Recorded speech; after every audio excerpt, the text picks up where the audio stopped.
অলিখিত বাজার যুদ্ধে পেঁয়াজের কাছে পরাজয় বরণ করে নিয়েছে আমাদের ডিম। কয়েকদিন আগেও ডিম খাওয়াটা ছিল একটা বিরাট ব্যাপার। ডিম ছিল সোনার হরিণ, এখন সেই জায়গাটায় নিজের নাম লিখিয়ে দিয়েছে পেঁয়াজ। কি মূল ব্যাপারে ফেরা যাক। ডিমের দাম কমেছে। ইন্ডিয়ান ডিম ঢোকার পর থেকে ডিমের দাম এখন কমে গেছে। এখন পার পিস ডিম বিক্রি হচ্ছে মাত্র 11 টাকায়। বন্ধুরা, এটা তো আপনারা সবাই কম বেশি জেনে গেছেন যে যখন থেকে ভারত সরকার পেঁয়াজ এক্সপোর্ট বন্ধ করে দিয়েছে, তারপর থেকে বিশেষ করে পূর্ব পাকিস্তানের ঘরের ভেতরে মার্কেটের অবস্থাটা কি। লাগাতার পেঁয়াজের আগুন মূল্য বৃদ্ধি হচ্ছে, যেখানে 80 টাকা থেকে সোজা 300 টাকা কিলো ঠেকে গিয়েছিল।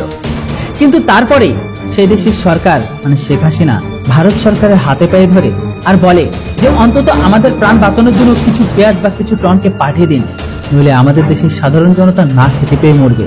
কেননা আমরা তো জনমদখনী কাঙাল, আমরা দুবেলা দুমুঠো খেতে পাই না, অথচ আমরা পয়দা করি 5 থেকে 7টা করে বাচ্চা। তো আমাদের তো খাবার না পাওয়াটা স্বাভাবিক ব্যাপার। তাই আমাদের এই জনমদখনী কাঙাল মানুষদের অন্তত কিছু টন পেঁয়াজকে তো পাঠিয়ে দিন। পূর্ব পাকিস্তানের সরকারের তরফ থেকে ভারতকে রিকোয়েস্ট করার পরে ভারত সরকার কিছু টন পেঁয়াজকে পাঠিয়ে দেয়।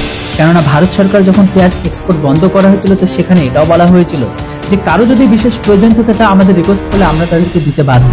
তো দেখুন, তারপরে থেকে পেঁয়াজের মার্কেট কিছুটা হলে কমতে শুরু করেছে পূর্ব পাকিস্তানের ঘরের ভেতরে।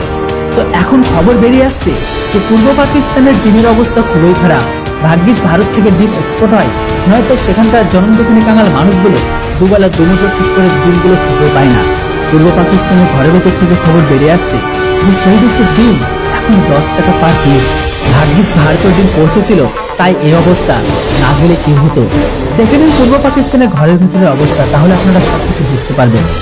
অলিখিত বাজার যুদ্ধে পেঁয়াজের কাছে পরাজয় বরণ করে নিয়েছে আমাদের ডিম। কয়েকদিন আগেও ডিম খাওয়াটা ছিল একটা বিরাট ব্যাপার। ডিম ছিল সোনার হরিণ, এখন সেই জায়গাটায় নিজের নাম লিখিয়ে দিয়েছে পেঁয়াজ। কি মূল ব্যাপারে ফেরা যাক। ডিমের দাম কমেছে। ইন্ডিয়ান ডিম ঢোকার পর থেকে ডিমের দাম এখন কমে গেছে। এখন পার পিস ডিম বিক্রি হচ্ছে মাত্র 11 টাকায়, আর সেখানে এক পিস পেঁয়াজের দাম প্রায় 22 টাকা।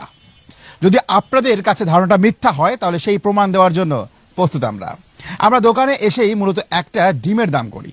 দোকানদার আমাদেরকে বলে যে ডিম এখন সস্তা, আপনি চাইলে এক হাড়ি ডিম কিনতে পারবেন 44 টাকায়।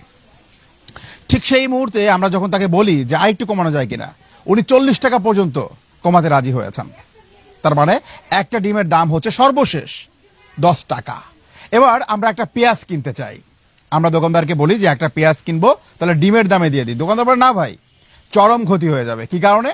উনি আমাদের সামনে এই পেঁয়াজটা মাপলেন এবং এই পেঁয়াজটার দাম পড়লো প্রায় 22 টাকার কাছাকাছি।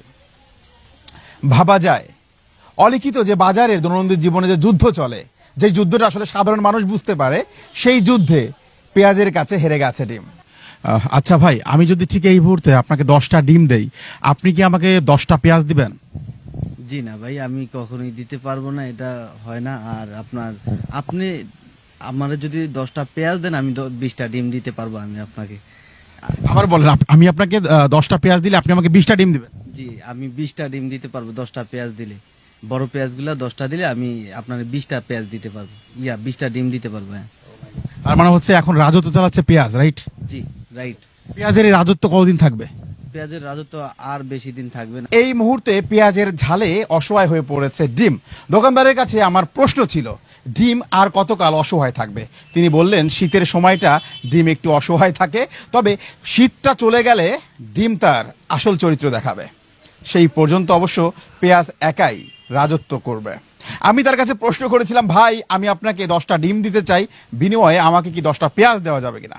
তিনি বললেন কখনো না, বরঞ্চ আপনি আমাকে 10টা পেঁয়াজ দেন, আমি আপনাকে 20টা ডিম দিব। কখনো বা মরিচের সঙ্গে পেঁয়াজের যেই বিরোধ সেটা চোখের সামনে আসে, কখনো বা ডিমের সঙ্গে গরুর মাংসের যে বিরোধ সেটা চোখের সামনে আসে। কখনো কখনো ডিম, পেঁয়াজ, মরিচ এগুলোকে পেছনে ফেলে সয়াবিন তেল তার আসল রাজত্ব দেখান। আর এই রাজত্বগুলো সাধারণ মানুষের উপরেই চলে, সাধারণ মানুষকে নিয়েই ওদের রাজনীতি। আর এভাবেই ডিম এবং পেঁয়াজের এমন ইতিকাব্যের গীতি গল্পগুলো চলতেই থাকে।